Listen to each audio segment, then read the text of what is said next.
2009년 국민권익위원회가 제도 개선을 권고한 지 참 14년 만이네요.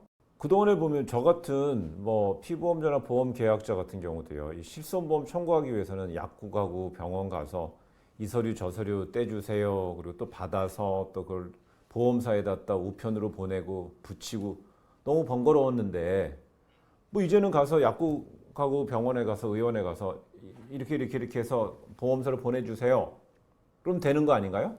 보험 소비자가 제출해야 될 서류를 의료병원이라든가 약국에서 직접 그러니까 전송받는 방식으로 바뀌기 때문에 보험 소비자 입장에서는 아무래도 제출해야 될 서류가 없지만 기존적으로 받아야 될 서류는 보험사가 병원이나 약국으로부터 직접 받는 구조로 바뀌기 때문에 서류의 간소화는 아니라고, 간편하든 간소화가 된다 하더라도 소액인 경우, 실손보험을 들었다고 해서 병원비를 전액 주는 게 아니라 뭐 네. 일반 병원 같은 경우는 얼마를 공제하고 약국은 얼마를 공제하고 대학병원은 2만 원을 공제하고 이런 식으로 공제 한도가 있다 보면 몇천 원에서 몇만 원 소액들은 서류에 대한 간편화 간소화와 유무와 상관없이 추정되는 2,400억에서 연간 2,700억이 100% 지급된다, 이렇게는 볼 수는 없을 것 같습니다. 실손보험에 국민 4천만 명 가까이가 가입돼 제2의 뭐 건강보험이라고 불리는데 그동안에 이 청구 절차가 뭐 복잡하다 그러니까 포기하는 금액이 한 1년에 뭐 2,500, 2,700억이다. 그 잠자던 돈이 그건 다 어디로 간 겁니까? 보험사의 영업이익으로 잡히는 거죠. 각 보험사별로 뭐 금액은 다르겠지만 지급을 하지 않았기 때문에 단기순이익으로 잡히고 지금 보험사가 가지고 있는 거죠. 보험회사들이 보험금 지급에 있어서 맹소적이거든요. 네. 그런데 이번에 같은 경우에는 보험사가 돈을 자기가 지급하는데도 불구하고 앞장서서 찬성을 했던 게 대해서 색안경을 끼고 바라보는 측도 있는 거죠. 예. 저 역시도 보험회사가 자기 손실을 감내하면서 이 제도를 도입하는 것에 대해서는 단순한 보험계약자에 대한 서비스 차원이 아니라 네. 이 데이터를 모아서 뭔가 활용하지 않느냐에 대한 게 합리적 의심이라고 저도 생각을 하고 있습니다. 네, 그러다 그래서 보니까 네. 여기에 대한 보완도 필요하다, 이렇게 보여지는 거죠. 그럼 이 보완은 어떤 부분이 필요할까요? 이걸 빌미로 해내서 보험 거절이, 신규 보험회사에서 보험 거절이 나오면 안 되는 거예요. 환자의 건강 상태가 다 노출되니까요.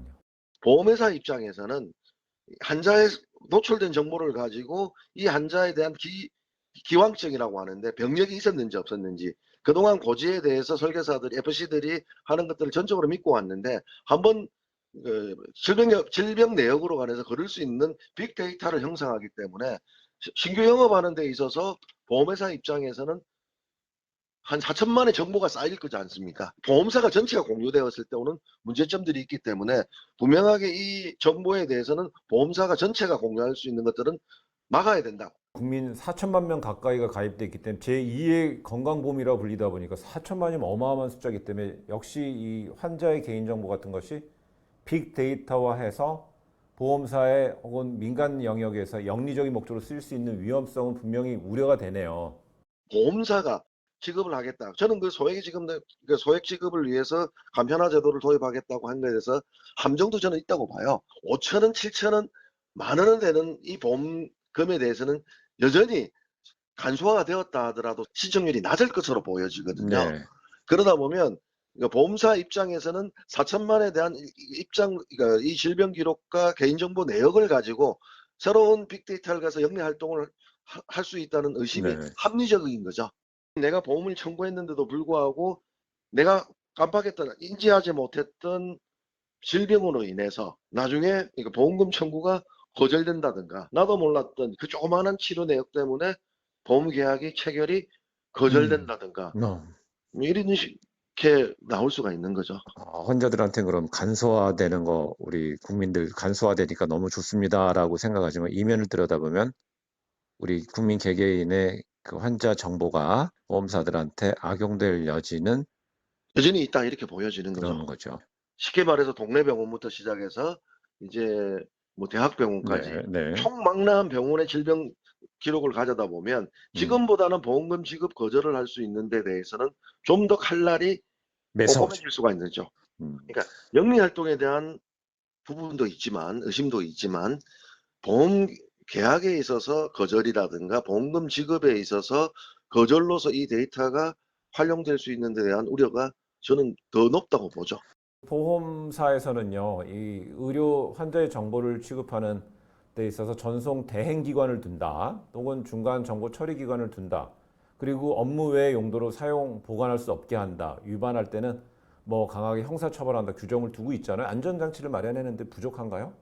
보험사 입장에서는 아마 전산구축에 대해서만 관리를 할 거고, 중간정보기관 같은 경우에는 어쨌든 이 업무를 통한 비용이 발생하기 때문에, 네. 왜냐하면 제일 중요한 게 이게 유출을 또 막아야 되지 않습니까? 해킹과 유출을 막아야 되기 때문에 보안 비용도 발생할 거라는 거죠. 예.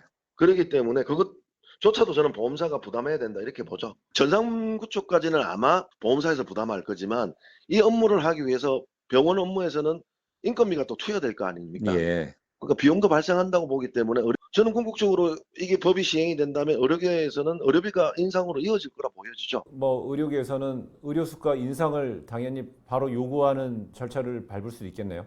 그럴 수도 있죠. 우리가 지금 보면요, 진단서 뗐을 때 의료 코드 뜨면 만 원씩 받고 있거든요, 병원에서. 네. 그러니까 이런 식으로 환자한테 부담을 전가할 수도 있고, 의료 수가로 인상을 요구하든가 아니면 비급여에서도 올려가지고 받을 수도 있죠.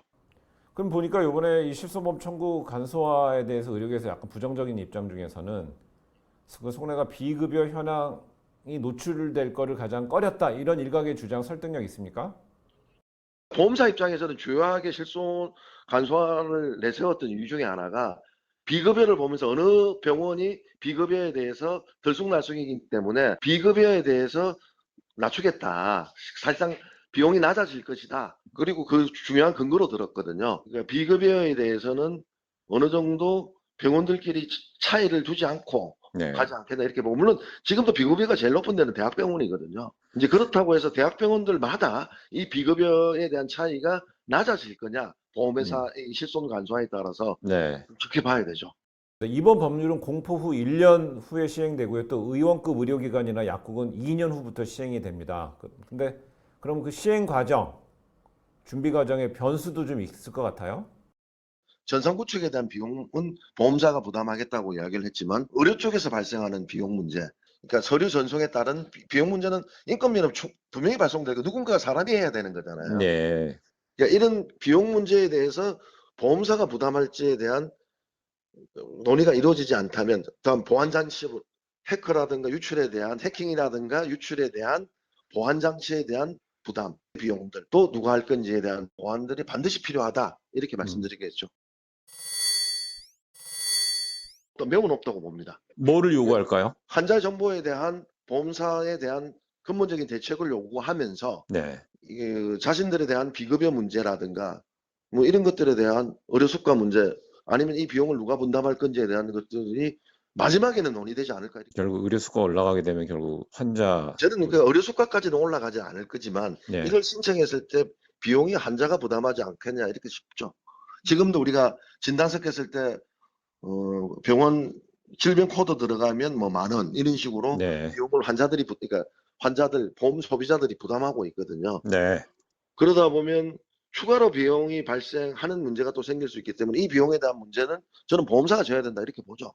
이 제도 도입을 요구했기 때문에 제도 운용이라든지 뭐 우려되는 부작용에 대해서는 책임을 져야 된다. 그리고 비용이 발생한다면 그 비용도 부담해야 된다. 전 국민이 다 혜택이 돌아갈 수 있는 건데 왜 우리만 부담을 집니까? 라고 거기서 반박하면요. 그러니까 보험사 입장에서 지금까지 왜 자신들이 앞장서서 이 제도의 도입을 홍보하고 앞장섰냐는 거죠. 네. 자신들이 이익이 있었기 때문에 가능하게 했다고 저는 보여지는 거고, 예. 이 제도에 대한 단점은 분명히 있는 거거든요. 네. 그럼에도 불구하고 도입을, 그렇게 따진다면 전산 도입도 그 비용도 굳이 보험사가 책임질 이유는 없었죠. 네. 그러니까 전산 비용까지 자신들이 책임지면서까지 이 제도 도입에 오히려 보험 소비자보다 저는 보험사가 더 절실하지 않았나 이렇게 보여지죠.